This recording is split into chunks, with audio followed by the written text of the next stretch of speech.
país conoció a través de los medios de comunicación sobre el fatal accidente de un pequeño avión DC-3 de la compañía ecuatoriana TAO. Los tripulantes y pasajeros murieron luego del impacto en la selva amazónica. Entonces no existían las modernas ayudas de navegación aérea que hoy protegen a los aviones. En un día de mal tiempo, el avión había despegado de su base en el Coca y luego de que una de sus alas impactara en un árbol, cayó a tierra, donde un incendio consumió gran parte de la nave. La prensa anunció que el piloto y el copiloto fueron encontrados abrazados, con sus cuerpos totalmente carbonizados. Y así habían sido llevados hasta Quito. Entre los ocupantes estaban el médico quiteño recién graduado, doctor Wellington Sandoval, y un joven ambateño de 17 años llamado Milton Novoa. Milagrosamente, anunció la prensa, estos se habían salvado. Y hoy, 32 años después, Milton Novoa, en un estremecedor relato, narró a los realizadores de la televisión el increíble acontecimiento. El avión encendió sus motores y se cuadró en la pista para salir. En eso que estaba ya calentando los motores, ya se había empezado a mover el avión. Y llega una señora con una bebé y una sirvienta que le hacía señas así al avión, ¿no? Entonces viene el cabinero y abre la puerta y se sube la señora.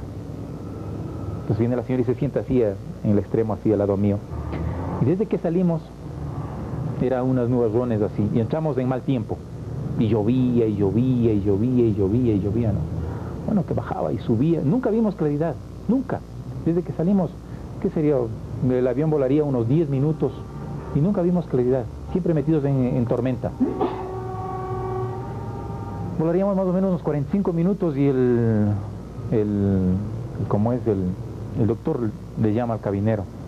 Y él estaba muy nervioso, ¿no? Yo estaba tranquilo porque dije, era la segunda vez que volaba, decía, hacía de ser, ¿no?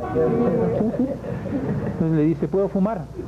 Dice, sí, encantado, fume nomás. Entonces empezó a fumar. Y me dice, yo pienso que debemos estar sobre el pastaza. Se llama ese cinturón. Entonces me agacho así a amarrarme el cinturón y veo que él ya se ha amarrado el cinturón. ¿El avión se movía mucho? Sí, se movía mucho. Bueno, al ratito de que me acabé de amarrar el cinturón, el impacto así. Pero no era una cosa así estruendosa, ¿no? Se movió así el avión, ¿no? Entonces la señora acá gritó, alguien gritaba por ahí. Yo no me imaginé que el avión se iba a caer, no me imaginé. Pues yo nada más me hice así, ¿no? Y sentí que el avión se dio la vuelta. ¿Qué pasa? ¿Qué pasa? Que con el impacto, el ala derecha se quedó ahí. Chocó en un árbol y se quedó ahí el ala derecha. Entonces ya con una sola ala, el avión se dio la vuelta. Y no me acuerdo más hasta cuando paré en el suelo. Cuando para en el suelo, la reacción de uno es...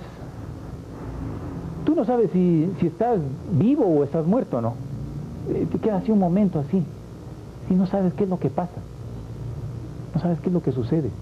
Después como que te viene el alma al cuerpo así.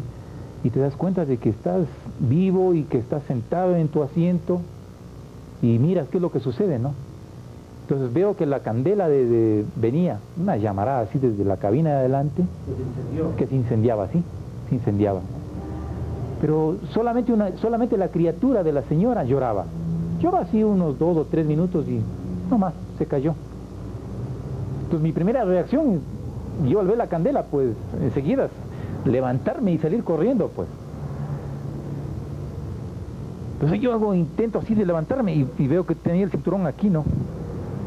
Entonces trato de zafarme el cinturón y ahí me doy cuenta que en esta mano tenía un golpe como un coágulo de sangre aquí, una bola así. Y en esta mano, en este brazo de acá, aquí en la muñeca, tenía el hueso montado aquí encima. Roto, sí. Pero no me salía sangre, era interno, ya. Pero estaba el hueso montado encima del otro hueso. ¿Ya? ¿No sentías dolor? No, en ese momento no sentía ningún dolor. Entonces quise coger el cinturón así y los dedos no se movían los dedos. No se movían para nada. Entonces quise apoyarme en las piernas Y tenía la punta del zapato, la tenía acá atrás, porque la canilla esta lo tenía completamente destrozada. Sí, sí, sí. Esto, lo tenía completamente, y me chorreaba la sangre copiosamente, bastante. ¿Estaba aquel pie al revés? Sí, la punta del pie estaba acá atrás, sí, completamente torcido así. ¿Ya? No, en ese momento no, en ese momento no. O sea, y aquí, en esta parte de aquí, tenía quebrada la pierna. Tampoco o sea, no sentía, no podía ayudarme con la pierna. En esa circunstancia me empecé a desesperar. Y tú quieres gritar, o sea, gritar así, ayúdenme, sálvenme, vengan aquí, y no te sale la voz, Entonces poco a poco te vas dando cuenta de que te ha llegado la hora, irremediablemente, y tienes que enfrentarte, o sea, te ha llegado la hora y tienes que morirte, y eso es todo. Entonces, del médico nada, yo no para nada. Ni le había visto a él que estaba al lado sentado, ¿no? Sentado al lado mío. No, nada, era un silencio, no, nada, era un silencio, solamente se oía la lluvia, qué sé yo, afuera, y lo que se quemaba, no más. Entonces cerré los ojos y me puse a rezar, a pedir perdón de mis pecados, y me venía como una película, toda mi familia, toda la gente, todos mis amigos, me acordaba de mucha gente, pero más de mi familia. Y en eso que estaba yo así, cerrado los ojos rezando, oigo como una abeja así que me suena al oído, ¿no? Así que me sonaba. Entonces abro los ojos yo para ver si era alguna abeja así. Y era que el doctor, cuando recibimos el primer impacto, él sí se agachó. Se metió la cabeza dentro de las piernas y se abrazó. Ya. Entonces él estaba caído así. Y lo que le sonaba era, recibido un impacto en la cabeza, le salían unas burbujas de sangre, así con fuerza, con presión, así, se le inflaban así y se le reventaban. Eso era lo que le sonaba, así, y se reventaban, de aquí de la frente. Entonces yo le empiezo a golpear, pues ahí aquí en esta parte de aquí le empiezo a golpear, ¿no? Digo, doctor, despiértese, nos vamos a morir quemados. Cuando la llama estaba ya más o menos a unos 2-3 metros, empecé a sentir yo el resplandor de la candela. Me empecé a desesperar. Me voy a quemar aquí vivo. Entonces ahí me fijo yo en el asiento quiero decir, en el cinturón. El cinturón tenía una plaquita así que le caía. Entraba el cinturón así, tenía una placa así que le caía. Entonces yo traté con el codo de levantarle la placa, la cosa esa. Intenté un montón de veces, ¿no? Bueno, al fin alcancé a levantarle un poquito. Encogiendo un poco el estómago así, metí la otra mano y le fui aflojando, ¿no? Pero ¿qué pasa? Que en la punta del cinturón tenía una cosa de metal y se quedó atorado ahí. Pero ya el cinturón estaba ahí.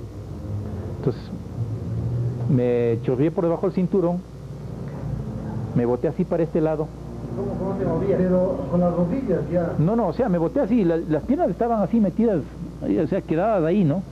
Pero ya con la cabeza y los codos así empecé a moverme y a sacar las piernas, ¿no? Y saqué así había un poquito de tabla acá, de piso, y cuando iba yo arrastrándome así, en el piso del avión, por ahí estaba una lata salida y se me engancha la media en esa lata, y la media del pie que tenía destrozado. Pero ¿qué pasa? Que cuando llego yo cuando yo llego a la puerta del avión, ¿cuál es mi sorpresa? Yo me imaginé que el avión estaba en el suelo. ¿Pero qué sucedió después? Por favor, máteme, quiero morir, no aguanto este dolor. Se rasgó la media y se quedó el zapato ahí. Pero ¿qué pasa? Que cuando llego yo cuando yo llego a la puerta del avión, ¿cuál es mi sorpresa? Yo me imaginé que el avión estaba en el suelo. Y el avión estaba sobre unos árboles a una altura, qué sé yo, con unos 3 o 4 metros de alto. Y ahora, ¿cómo me bajo? No tenía brazos, no tenía piernas. Entonces me di la vuelta, me puse boca abajo, y la candela, o sea, prácticamente la candela me empujó. Me boté de cabeza y salí. Y todavía cuando llego yo al piso, yo he visto las películas mexicanas que cuando explota un avión, pues prácticamente todo alrededor se hace pedazos. Y dije, bueno, yo aquí tengo que esconderme en algún lugar porque a mí me explota esto. Entonces me arrastré un poquito así y me metí debajo de un árbol grande que había tumbado el avión y me metí ahí y ahí me quedé. De eso pasaría más o menos una hora. ¿Todo esto? Sí, todo esto, ¿no? Entonces yo le empecé, nada. Entonces yo le empecé a gritar al doctor. Digo, ya estamos aquí. Escuché una voz por ahí, ¿no? Entonces, en realidad, vinieron un poco de campesinos, pero esta gente tenía la intención de robar. Entonces había un grupo de los más arriesgados que se subían al avión y los que se quedaban les gritaban, va a explotar, y otra vez se regresaban, los que estaban en el avión se salían corriendo, ¿no? En eso que estaban, me sacaron así a la lluvia, ¿no? Y ahí me empezó a doler el estómago, pero un dolor indescriptible, un dolor que no se puede soportar. ¿Qué había? ¿Qué pasaba? O sea, me dolía el estómago, y me dolía, pero una cosa que no lo puedo decir. Entonces yo empecé a decir, ¿sabe qué? Por favor, máteme, quiero morir, no aguanto este dolor. Decía, ¿cómo le vamos a matar? Yo quiero que me maten, quiero que me den un golpe en la cabeza, por favor, no aguanto más. Decía, no, eso de ninguna manera. Yo les pedía gritos. Bueno, me embarcaron en la camilla, empezaron a llevarme. Empecé a tener una sed, tenía mucha sed. Y pedía que me den de beber, pero este señor decía, yo he sabido de que cuando una persona está herida le dan de beber, se muere. No le van a dar de beber absolutamente nada, así le llevamos. Iba yo todo el camino, por favor, denme de beber, por favor, denme de beber. Entonces salimos ya a unas plantaciones de naranjilla y ahí sí había ya unos guardadallas por donde se podía caminar, ¿no? Entonces se iban turnando, se cansaban, se iban turnando. Más o menos a las 4 de la tarde empezaron ya los curiosos, con escaleras, con sogas, que iban ya avanzando a ver dónde era el accidente y toda esa cosa. Entonces ahí llegó un sacerdote y ¿quiere confesarse? Sí, muy bien. Me bajaron, me confesé, me dio la comunión. ¿Pero ninguna medicina para el dolor? No, nada. Seguimos. Más adelante venía un grupo del Hospital Vos Andes. Y en este grupo venía una chica, qué sé yo, de unos 20, 22 años, era una chica americana, con una minifaldita así por aquí, ¿no? ¿Sí? Entonces yo muchacho pues de 17 años, yo le veo a la chica, ¿no? Así que ya me estaba muriendo, ¿no? Entonces me dice, póngale ahí. Entonces me pone ahí mi cabeza ahí. Entonces viene la chica así, con la minifaldita así, y se arrodilla, ¿no? A inyectarme en el brazo, ¿ya? Entonces yo mirando todo eso digo, no me puedo morir. Sí, con todas estas cosas lindas que tiene la vida, no, hay que seguir viviendo. Bueno, y aquí en el set de la televisión se encuentra Milton Novoa, el hombre que nos ha hecho este extraordinario relato. Bienvenido, Milton, a nuestro programa. Ha pasado mucho tiempo desde esos 32 años, pero quedan, como habíamos visto en el programa, todavía las muestras de las cicatrices. Quedan también cicatrices en el alma, han quedado pesadillas, han quedado preocupaciones. Milton Novoa ha vuelto a volar. Sí, bueno, Freddy, yo estoy radicado en el Coca, tengo un negocio allá y sí, me toca volar continuamente porque mi familia vive acá en Quito. Tengo 3 niños que están estudiando, entonces siempre estoy yendo y viniendo. ¿Cada cuánto tiempo? Cada 15 días, cada 3 semanas, estoy volando continuamente. ¿Y ya no hay temor a los aviones después de esto? Sabes que nunca tuve temor, nunca, siempre tranquilo, no he tenido ni pesadillas, nada. Sí, no le tengo miedo al avión. Nos quedamos con el relato de la gringuita, que fue aparentemente no solo la morfina, sino también la gringuita factor fundamental para lograr aguantar esos minutos preciosos, porque según veíamos en los relatos de prensa, mucha gente creía que iba a ser difícil que pudiese Milton quedarte con vida a pesar de las intervenciones que iban a hacer. La situación era trágica, sobre todo el estómago lo tenías destrozado. Así es, así es. O sea, el problema mayor que tuve fue precisamente los intestinos. Parece que el impacto del cinturón me perforó los intestinos y tuvieron que intervenirme. ¿Qué pasó con el médico? ¿Qué pasó con el doctor Sandoval? Bueno, cuando salimos de la carretera coincidió que él también llegaba, pero él había cogido otro camino. Te tenemos una sorpresa. Está aquí en el set y queremos darle la bienvenida al doctor Wellington Sandoval, el único otro sobreviviente del accidente, a quien le queremos invitar. El doctor Wellington Sandoval es un destacadísimo cardiólogo quiteño y se encuentran... Buenas noches. Wellington, buenas noches. Asiento, por favor. Gracias. Y lo habíamos dejado precisamente para que puedan ustedes estar nuevamente sentados. ¿Estaban así sentados en el avión? Yo al lado izquierdo y él al lado derecho. Yo estaba en la ventana. Sí, así y es. él estaba a mi lado. ¿Y qué pasó, Wellington? Ustedes no se vieron, creo yo, durante 20 años. Se vieron apenas hace un par de meses, creo. Poco más ¿no? de 20 años. Es más, yo después del accidente me fui casi inmediatamente a los Estados Unidos. Y yo conversé con el médico que le operó en la Shell, y él tenía muy poco optimismo acerca de la sobrevivencia. Él estaba destrozado, tuvo una cirugía esa noche. Después vinimos acá a la clínica Santa Cecilia y yo seguía pues con... Tú tenías la columna rota. Yo me fracturé la columna cervical, sí. Digamos, la fractura mía era potencialmente peligrosa porque me podría quedar paralizado, pero no tenía otras lesiones tan graves como las tuvo él. Y obviamente... O sea que durante 20 años o más, o 30, tú creías que estaba muerto. Yo creí que estaba muerto, porque fui a los Estados Unidos y volví y pregunté, me dijeron que se murió. Entonces yo creía que era el único sobreviviente. Y más o menos hace unos 2 meses llega a mi consultorio, entra y claro, ya había atendido a varios pacientes y creía que le había operado, porque me preguntó, ¿se acuerda de mí? Y yo le dije, bueno, no me acuerdo bien, pero ¿de qué le operé? Y me dijo...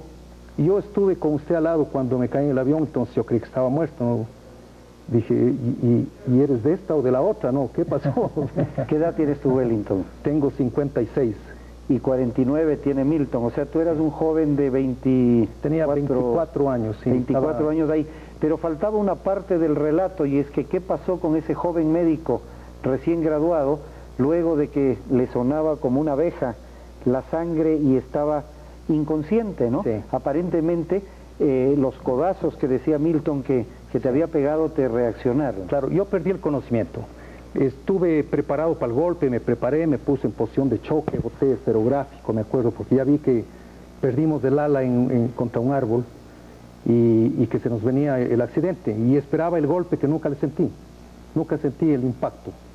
Y después me desperté después de unos minutos y le veía la selva y la lluvia y no me acordaba que había estado en el avión, ¿no? Poco a poco fui ganando conciencia y me acuerdo que porque en algunas declaraciones salía que tú decías que aparentemente había salido despedido del avión, ¿no es cierto? Sí, pero la verdad es que el avión se partió delante nuestro y estaba un poco alto respecto al suelo, ¿no? Y cuando gano completamente conciencia es cuando me estaba metiendo a la otra parte de la cabina que se quemaba, y entonces comencé a toser, vi el fuego. Y entonces dije, esto va a explotar, entonces bajé. Más que caminé, rodé, porque estaba todavía nubilado y el terreno era muy irregular, había muchos árboles que había tumbado el avión. Entonces, una vez que me separaba, oí la explosión, porque realmente hubo la explosión, y cuando regresé a ver al avión que explotaba, me dolió el cuello. Y como tenía amortiguado el brazo derecho, entonces dije, me fracturé la columna cervical, me quedo aquí y no me muevo.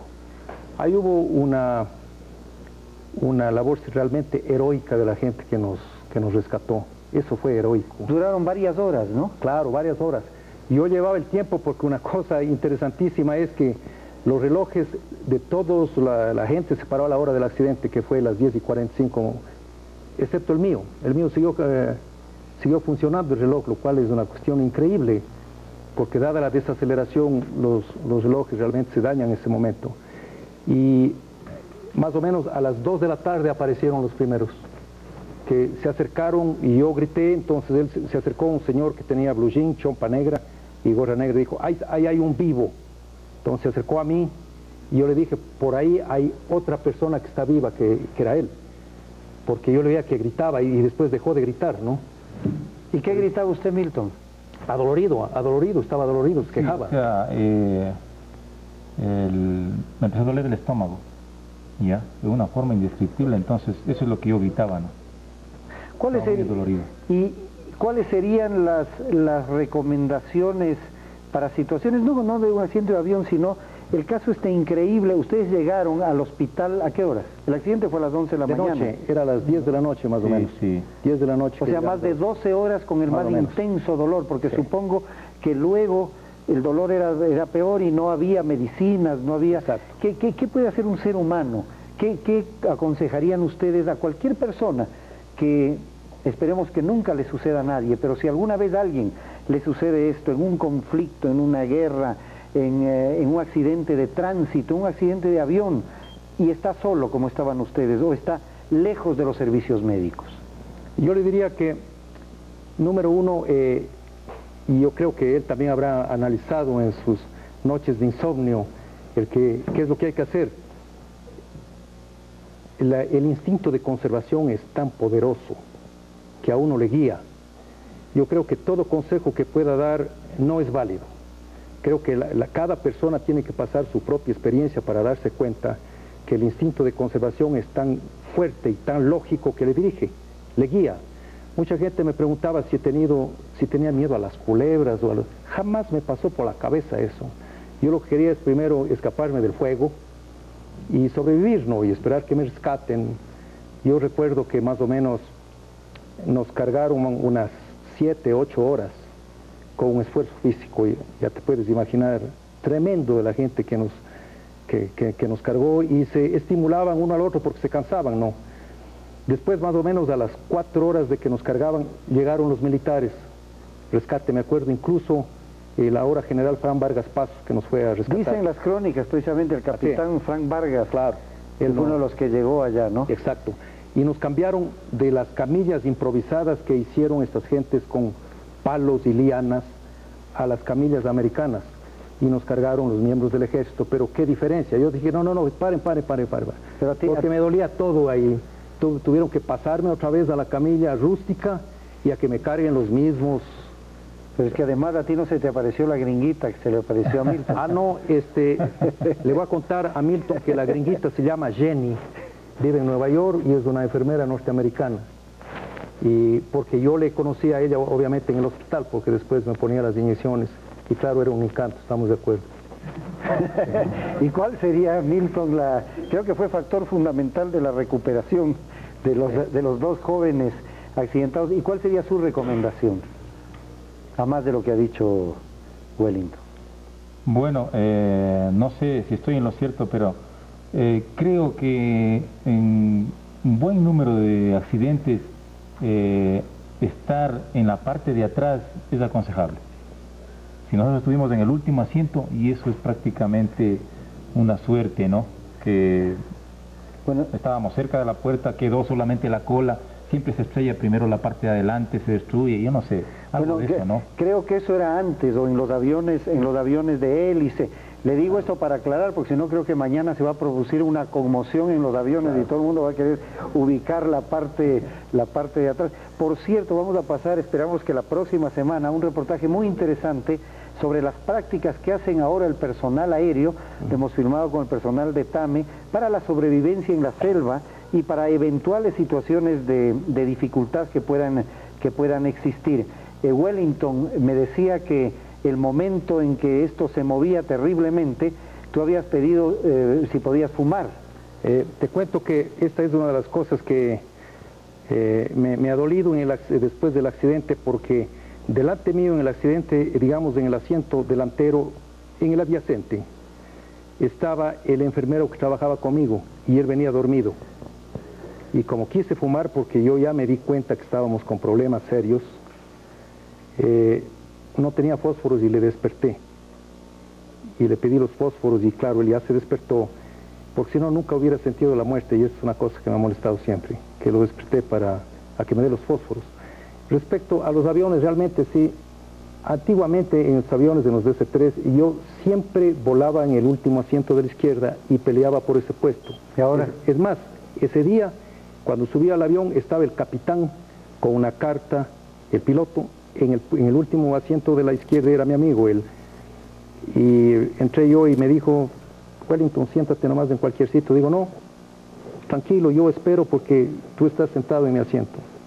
Así que esperé, se dijo, bueno, todos son lo mismo, vente. Se subió y me senté ahí. ¿Y ahora en qué asiento te sientes? En cualquiera, porque yo creo que ya después Igual, los chances igual de ya que no tengo tienes otro miedo de accidente es difícil. no tienes miedo de volar. No tengo miedo de volar, he volado una barbaridad desde entonces. ¿Y sigues fumando? No. Un cardiólogo, ¿cómo podría hacerlo? Bueno, les quiero agradecer muchísimo, yo creo que ha sido para mí y estoy seguro que para el país entero que ha estado prendido como los realizadores de la televisión escuchando este dramático relato. Nos alegra muchísimo tenerles aquí, les agradecemos mucho por la amabilidad, que tengan mucha vida adelante, que vuelen mucho, que sean muy felices porque se lo merecen y muchísimas gracias por acompañarnos. Nosotros seguimos con la televisión enseguida.